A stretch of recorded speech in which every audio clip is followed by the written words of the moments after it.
KDTV किरण Deshpande YouTube channel subscribe करा, like करा, share करा, कमेंट करा आणि हो, घंटीचं बटन दाबायला विसरू नका. तर मग पाहत राहा KDTV यूट्यूब चॅनल.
तर आज कामधेनू गो पर्यटन आध्यात्मिक केंद्र आपण जे सुरू केलेलं आहे, तशा कशा पद्धतीने या ठिकाणी याची वाटचाल राहणार.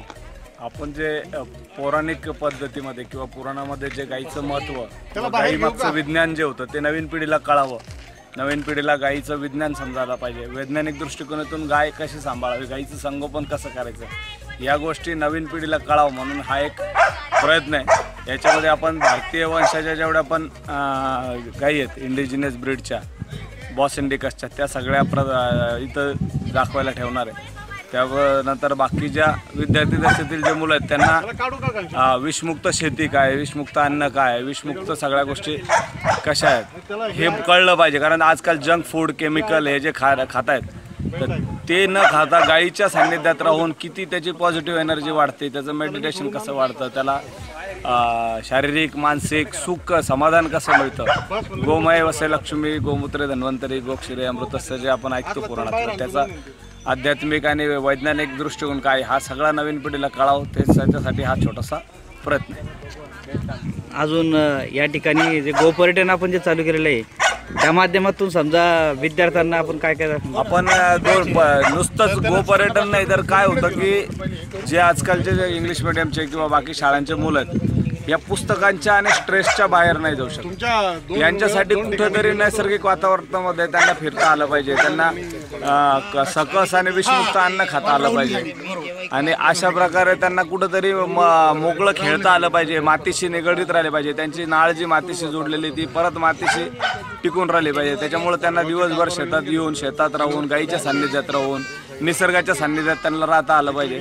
असा एक पिकनिक स्पॉट सारखं डेव्हलप करायचा मानस आहे की शाळेच्या सहली येणार त्यांना, मग त्यांचं जे पॅकेज असेल त्याच्यामध्ये आपण त्यांना दिवसभर खेळण्याची व्यवस्था, सात्विक जेवण, नाश्ता आणि दिवसभर त्यांना सगळी माहिती शेतीविषयी, गाईविषयी, पुराणाविषयी या सगळ्या देण्याचा प्रयत्न करा. सगळ्या माहिती आपण त्यांना समजा या ठिकाणी म्हणजे सायन्स बिहाइंड द मायथॉलॉजी, बरोबर हा कॉन्सेप्ट आपण म्हणजे सगळ्या ज्या की पुरातन गोष्टी आहेत त्या पुढच्या पिढींना माहिती व्हावं. जसं परदेशातल्या लोकांनी किंवा इतर देशांनी ज्या मान्य केल्या त्या गोष्टी आपल्या असून आपण त्याच्यापासून दूर गेलो, आपल्याकडच्या त्या गोष्टी लुप्त झाल्या. त्या गोष्टी पुराणातल्या लोकांना कळायला पाहिजे, लोकांना समजायला पाहिजे. नवीन पिढीला आपले आहे आपल्यापाशी मग का स्वदेशी परदेशी असे जे म्हणे आपण ते लोकांनी, बाहेरच्या लोकांनी सांगितल्यावर आपल्याला कळतं. तर ते आपण आपलं मूळ संकल्पना, आपलं मूळ विज्ञान, वैज्ञानिक दृष्टिकोन हे सगळं सांगायचं शिकवायचा प्रयत्न करतो. आता आपल्याकडं कोणकोणत्या प्रकारच्या गायी आहेत? आपल्याकडं आता गीर आहे, थारपारकर आहे, सहीवाल आहे.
अंदाजानुसार सुद्धा या ठिकाणी चौकोनी विहीर